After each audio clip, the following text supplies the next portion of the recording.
My dear students, Dr. James Taylor Kennedy രചിച്ച lectures on homoeopathic മെറ്റീരിയ മെഡിക്ക എന്ന പുസ്തകത്തെ ആധാരമാക്കിയുള്ള ഈ യൂട്യൂബ് പ്രോഗ്രാമിലേക്ക് നിങ്ങൾക്ക് ഏവർക്കും വീണ്ടും സ്വാഗതം. നമ്മൾ ഈ പരമ്പരയുടെ 112ാമത്തെ എപ്പിസോഡിൽ ബെലഡോണ എന്ന അധ്യായത്തിൻ്റെ 8ാം ഭാഗമാണ് നമ്മൾ പരിശോധിക്കുന്നത്. അവിടെ ബെലഡോണയെ വളരെ കൃത്യമായിട്ട് തിരിച്ചറിയാനും ആഴ്സനിക് പോലുള്ള ചില ഔഷധങ്ങളുമായിട്ട് ചില സവിശേഷ രോഗാവസ്ഥകളിൽ ചില ലക്ഷണങ്ങളെ വിലയിരുത്തുന്ന കാര്യത്തിൽ തെറ്റുപറ്റാനുള്ള സാഹചര്യങ്ങളെ എങ്ങനെ ഒഴിവാക്കാം എന്നും കാണിക്കുന്ന ഒരു ഭാഗമാണിത്. നമുക്ക് ഇതിൻ്റെ വിശദാംശങ്ങളിലേക്ക് നമുക്ക് പ്രവേശിക്കാം. Dryness of the mouth with thirst, ഒരു പൂവറ കൂട്ടിയിരിക്കുക, വായ ഉണങ്ങിയൊരവസ്ഥ, ഒപ്പം ദാഹവും. വായാകെ വരണ്ടിരിക്കുന്നു, ദാഹിക്കുന്നു.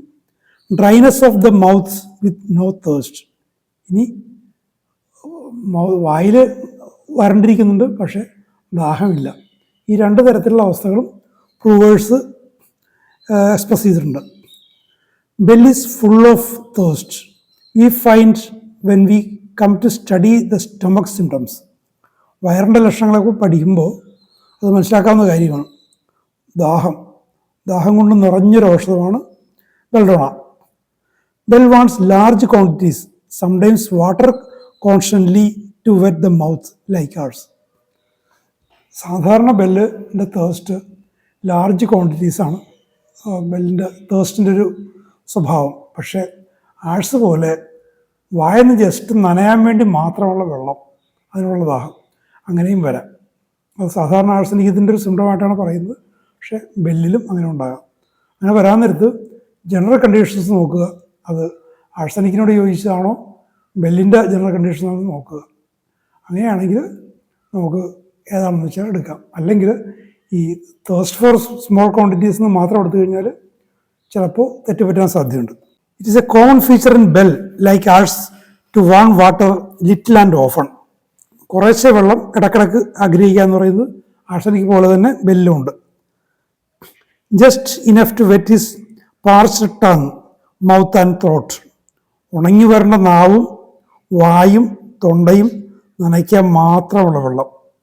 Dryness in posterior nares and the mucus that he drags down from the posterior nares is tough and stringy and very scanty. It is white, or if changed at all from white, it is bloody. അപ്പോൾ മൂക്കിൻ്റെ നാസാരന്ധ്രങ്ങളിൽ, മൂക്കിൻ്റെ ദ്വാരങ്ങളിൽ അവിടെയും dryness ഉണ്ട്. തൊണ്ടയിലും വായിലും ഒക്കെ പറഞ്ഞ പോലെ മൂക്കിൻ്റെ ദ്വാരങ്ങളും dryness ഉണ്ട്. അവിടെയുള്ള മ്യൂക്കസ്, കഫം കട്ടിയായിരിക്കുന്നത് വലിച്ചെടുക്കാൻ നോക്കിക്കഴിഞ്ഞാൽ ഇങ്ങനെ നീണ്ട് ഇങ്ങനെ തൂങ്ങിക്കിടക്കും. അതിൻ്റെ വെള്ള നിറത്തിലുള്ളതായിരിക്കും അത്. ഈ വെള്ള നിറം മാറുകയാണെങ്കിൽ യെല്ലോയിഷോ ഗ്രീനിഷോ അങ്ങനെയുള്ളൊരു കളർ ചേഞ്ച് അല്ല, പിന്നെ വരുന്നത് ബ്ലഡിയാണ്. ബ്ലഡി മ്യൂക്കസാണ്. ഒന്നുകിൽ വൈറ്റ് അല്ലെങ്കിൽ bloody. Yet have I not said anything about this remedy for bloody discharges and for bleeding. അപ്പോൾ ഇനി ബ്ലീഡിങ്ങിനെ കുറിച്ച് പറയാം. We will find before we finish that it is a haemorrhagic remedy that parts bleed easily. അപ്പോൾ ഇതൊരു haemorrhagic റെമഡിയാണ്.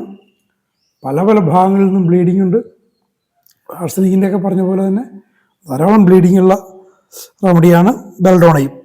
There is bleeding from the eyes, bleeding from the nose, bleeding from the throat, bleeding from the larynx, bleeding from the chest, bleeding from the bladder, bleeding from the uterus. Bleeding ഇല്ലാത്ത സ്ഥലമൊന്നുമില്ല. എല്ലാ ശരീരഭാഗങ്ങളിൽ നിന്നും bleeding ഉണ്ട് ബെൽഡോണയിൽ. Ulcers bleed, വ്രണങ്ങൾ രക്തമൊലിക്കുന്നു. Little fine ulcers in the throat no bigger than a pin head. തൊണ്ടയിൽ ചെറിയ ചെറിയ അൾസേഴ്സ് വായടകത്ത്, ഒരു സൂചിക്കുത്തിനോളം വലുപ്പമുള്ള കൊച്ചു പൊട്ടുകൾ പോലുള്ള വ്രണങ്ങൾ, വലിയ വ്രണങ്ങളല്ല, പൊട്ടുകൾ പോലുള്ള കൊച്ചു വ്രണങ്ങൾ. ലിറ്റിൽ ആഫ്തസ് പാച്ചസ് ബ്ലീഡ്, വായിലുള്ള വ്രണങ്ങൾ, മോണയുടെയൊക്കെ കീഴിലുള്ള തരത്തിലുള്ള വ്രണങ്ങൾ, അതിൽ നിന്നും ബ്ലീഡിംഗ് ഉണ്ട്. And aphthous inflammation of the throat, but the most of the complaints of the throat are dry and red. അപ്പോൾ തൊണ്ടയിലെ വ്രണങ്ങളിൽ ഇൻഫ്ലമേഷൻ ഉണ്ടാകാം, എങ്കിലും പൊതുവെ ത്രോട്ടിലെ പ്രശ്നങ്ങൾ ഡ്രൈ ആണ്, റെഡാണ്. തൊണ്ടയുമായിട്ട് ബന്ധപ്പെട്ടൊരു ഡ്രൈനെസ്സും റെഡ്നെസ്സുമാണ്.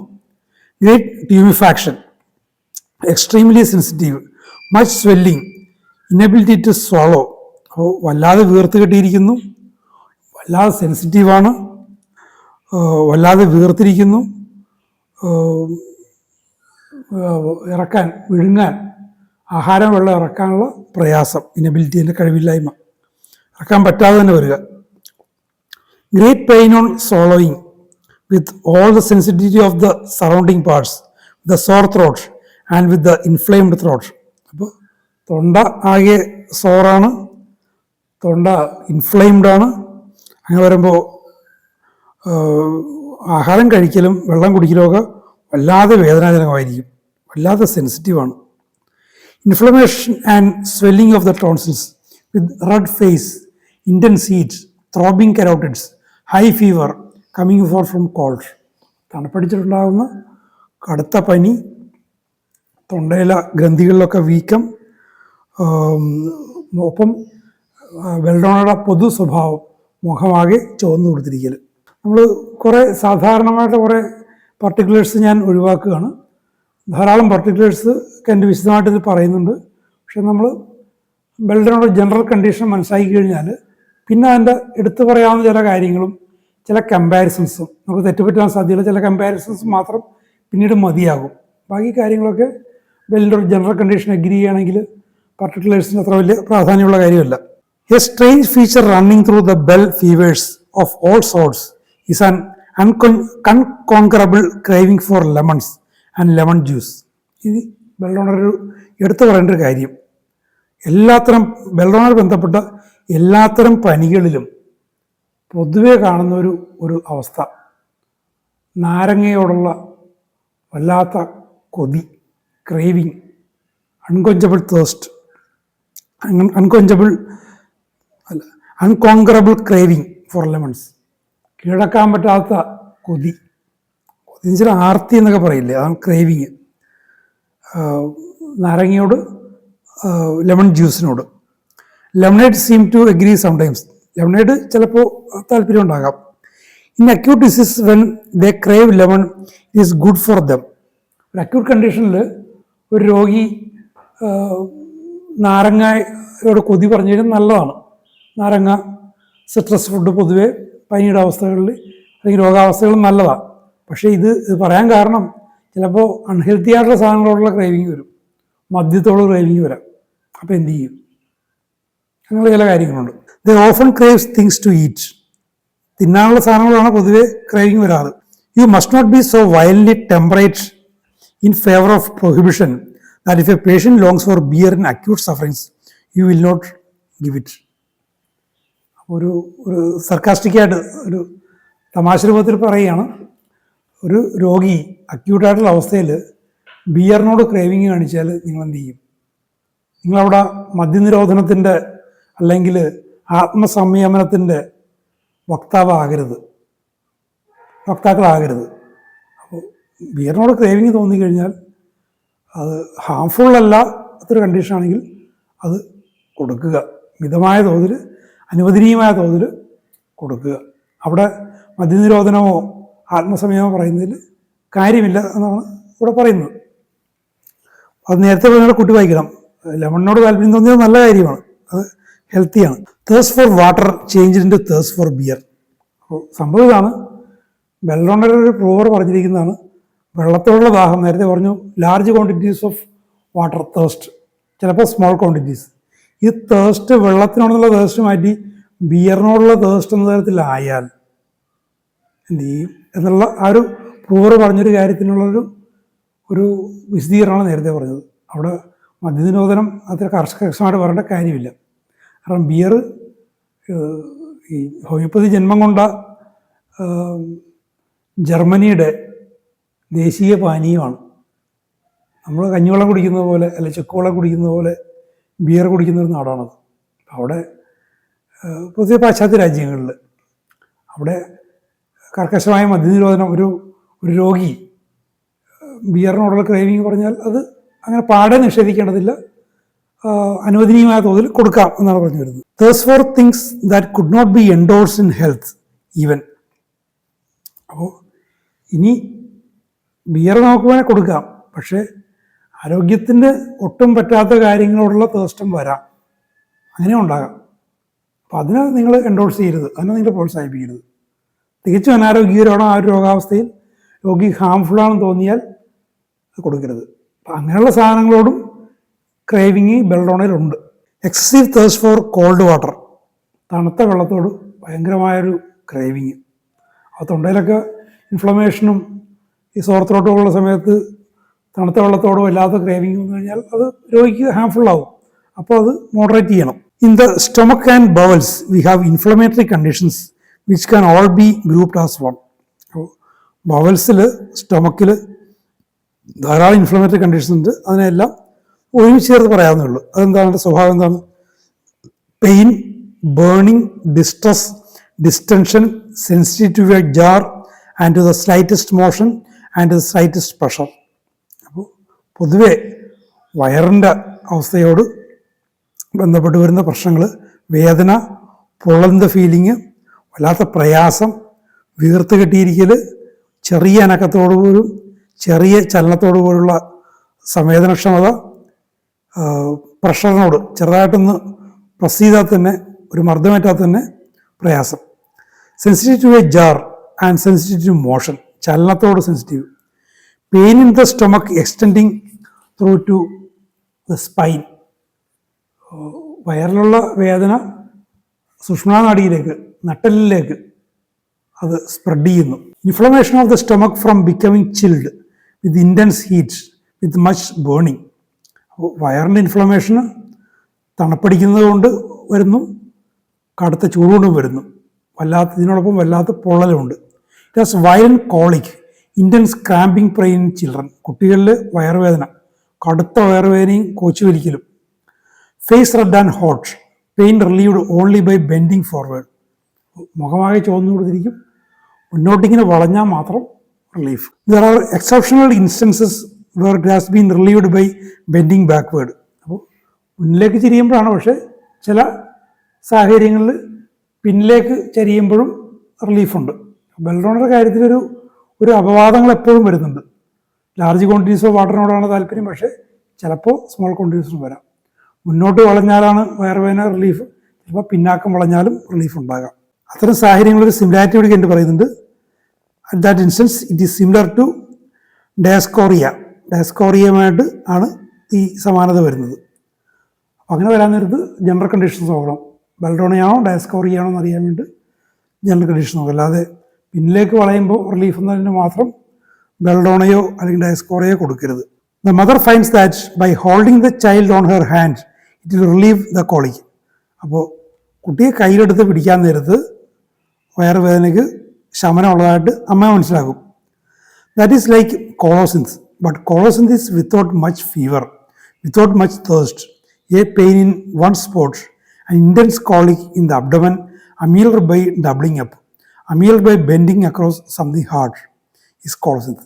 അപ്പോൾ വയറുവേദനയുടെ കാര്യത്തിൽ അമ്മ കുട്ടിയെടുത്ത് നെഞ്ചോട് ചേർക്കാൻ നേരത്ത് റിലീഫ് വരുന്നു.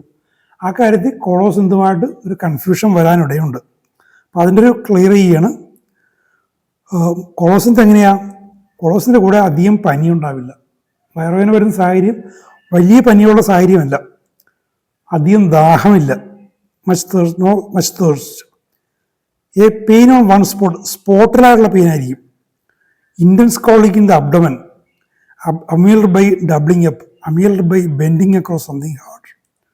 കട്ടിയുള്ള എന്തിനോടും ഇങ്ങനെ വളഞ്ഞിട്ട് രണ്ടാകുന്ന നേരത്തിൽ ഇങ്ങനെ വളയും. ഇപ്പോൾ ഒരു കമ്പിയുണ്ട്, ഒരു കൈവരിയോ മറ്റുണ്ട്, അതിനോട് ചേർന്ന് വയറ് ചേർത്ത് വെച്ച് രണ്ടായിട്ടിങ്ങനെ മടങ്ങുക.